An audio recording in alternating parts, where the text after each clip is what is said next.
Hey, what's up, ComSci community? I'm back with day number 20 of my 100 days of code. And today I realized I actually made a pretty big rookie mistake when I was building this website. So the first thing that I did today was I added the links to the social icons. And after that I decided I wanted to add some breakpoints to see what the website is going to look like on various devices. And that's when I realized the mistake that I made. When I first created the HTML document, I forgot to add the viewport meta tag. So I went in there and I added the meta tag to the head of the document, and I checked it out and it looks completely different.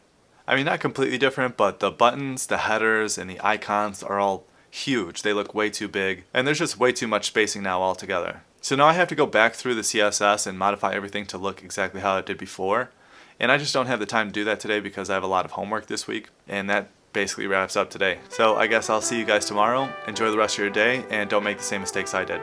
If you like this video, be sure to give it a thumbs up and subscribe, and I'll see you again tomorrow. Take care.